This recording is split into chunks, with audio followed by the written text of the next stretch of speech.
Uncertainty. That's the word that comes to mind when we look back at the 2023 NBA regular season.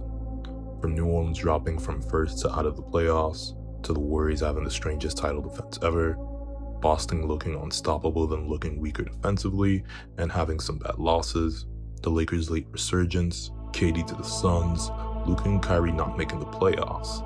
Unlike other years where we can list a solid 3 teams that we believe that can win the NBA championship, this year, so many teams have a huge case, mainly in part due to the craziness that is the Western Conference.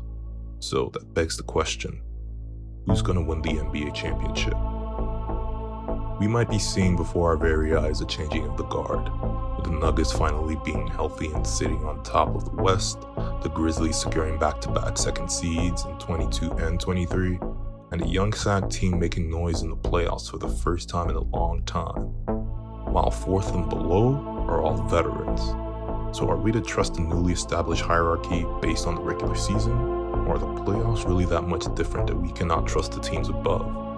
While out east, the hierarchy of power remains almost the same after LeBron's Eastern Conference era, with Philly, Boston, and the Bucks always being major contenders, but all have glaring weaknesses and uncertainties that can be exploited by one another.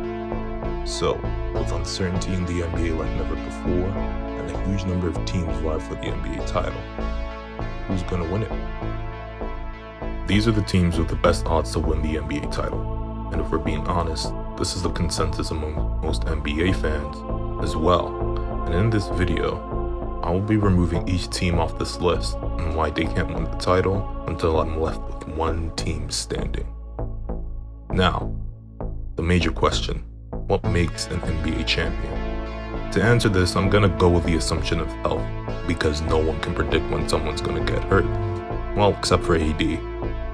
Let's take a look at past champions since the 2019 Raptors to help come up with a very strong answer to this question, and see what they have in common. Obviously, I'm not gonna include the 2017 or 18 Golden State teams because those guys could win on 70% effort and top-end talent. Plus, there are no juggernauts like that in the NBA currently. The Raptors, the Lakers, the Bucks, and the Warriors from last year all had a couple things in common that are at the core of winning a championship. The first is superstars. Now, a lot of people may not agree with this statement, but there are only 8 superstars in the NBA. To win most championships, there always needs to be him on the team. 2019 was Kawhi's run. 2020 was the king regaining his crown, 2021 was the peak for the Greek Freak, and 2022 was for the Chef. Besides outliers like the 04 Pistons, where there wasn't an established superstar, generally, that presence of that guy you can go to and look to win the game, can make the right plays, gives a sense of comfort, not just to teammates, but to the fans watching. And usually, this singular person is the reason why analysts believe in certain teams. Now, this refers back to the uncertainty I was talking about, as I believe Boston has a very good chance to win, but I do not believe they have a superstar, even with Tatum knocking on the door to be one. Especially after the way he performed in the finals last year, I don't know if I'm ready to be certain that he is in that tier of greatness. This regular season, he has certainly played like a superstar, and if he does as well in the playoffs, there's a high chance Boston will win the chip. So with this, I'm knocking Boston off, depending on Tatum. Sacramento, Memphis, they are off as well, because they do not have an established superstar on that roster. Now, I'm not saying because a team like the Clippers have a superstar in Kawhi, that team is better than Boston. I'm picking a team that has a lot of the common attributes from the past 4 champions. And unfortunately for the teams that have been ticked off, a superstar is not present on there. The next attribute that I found in common with the past 4 champions is the cliche that defense wins championships. Each of the last 4 NBA champions were top 10 in defensive rating in each of their championship years.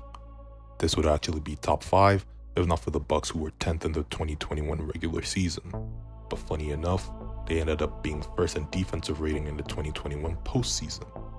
The postseason is that much different that a team with a defensive identity can turn up the intensity like the 2021 Bucks and go from 10th to 1st in defensive rating. The Clippers losing Paul George, plus Kawhi's defense going down a bit, along with having a defensive rating worse than the Warriors, who have been bad at defense this year, are definitely not winning. This is mostly due to Paul George's injury and the fact that they rank 18th in defensive rating. Speaking of the Warriors, they rank 17th in overall defensive rating this year from being first last year, which is a huge shock. What is more shocking is the fact that they rank in top 5 in defensive rating this season at home, but are so bad on the road the overall rating falls. Can they be like the 2021 Bucks and turn it up in the postseason? I think one thing we've learned from last year is to not doubt the defending champs. As you look at last year's playoffs, all the teams the Warriors played in the Western Conference, they lost 3-1 to them in the regular season, but still ended up winning the chip. The Denver Nuggets, similarly to the Golden State Warriors, rank outside the top 10 in defensive rating this season, but are 6th in defensive rating at home. Can I trust Nikola Jokic and Denver's defense in the postseason the same way I trust the Warriors? The answer is simply no. And the simple reason behind that is the fact that they haven't done it yet. I could be wrong, and their defense at home can travel on the road as well, but they're not like the Warriors that have proven time and time again that they know how to flip that switch.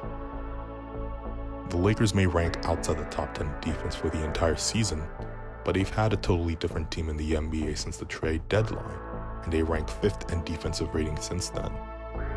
The other teams left on the list that I haven't talked about all rank in the top 10 defensively, but the next part is where a lot of them will definitely not be considered for the championship, and that's when it comes to translatable offense.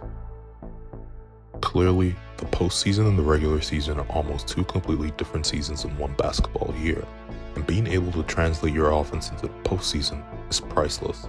The Warriors, Bucks, and now the Suns with KD, I believe, are the only teams left where their offense can translate easily due to experience, shot making, and having multiple guys and go get a bucket.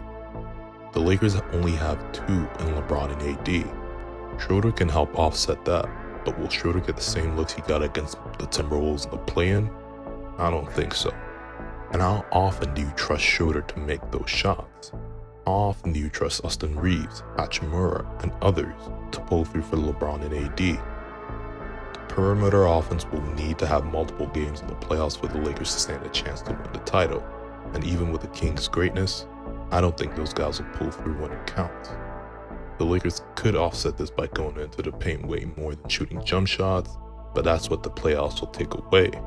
The paint may not be that accessible for anyone not named LeBron James or Anthony Davis against better defenses.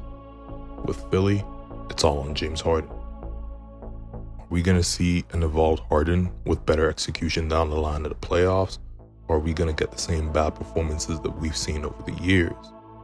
He has less pressure on him than ever before, but it's still significant enough that he may fail. I never trusted Harden to come through, but I certainly hope I'm wrong this year, because a talent like him deserves a championship. Now, with 3 teams left that all have 3 main attributes of the last 4 champions, how can we find a true champion between them? Milwaukee has the strength and depth and is better defensively than Golden State and the Phoenix Suns. The Suns have better top-end talent than the other 2, and the Warriors have the most experience and better shooting. But when it comes to weaknesses is where we're going to see a champion being formed. With Milwaukee, it rests on Chris Middleton. Can he get back to his normal levels? But other than that, they almost have a perfect formula to win. Chris's injuries this season have seen him played lower than he usually does, so it'll be interesting to see how he translates to the playoffs. With the Suns, can they get good minutes from their bad bench? And will CP3 and Ayton not fade away like last year? With Golden State, it's similar to the Bucks, as Andrew Wiggins is just back from injury, and he can be close to his best self from last year, which would benefit the Warriors, but that may be too hard to ask for him just entering the playoffs. But not just that, the Warriors are also lower seeded this year. With their bad road record, can they be strong enough to win against tougher teams on the road? I believe both the Suns and the Warriors have more questions than the Bucks, but the Bucks can also match up with more teams than both of them as well. as the Bucks can also play good perimeter defense and interior defense. They have the superstar, the overall defense, the translatable offense, as well as the experience. And if both the Warriors and Suns don't answer their problems consistently, I believe the Milwaukee Bucks will win the 2023 NBA title.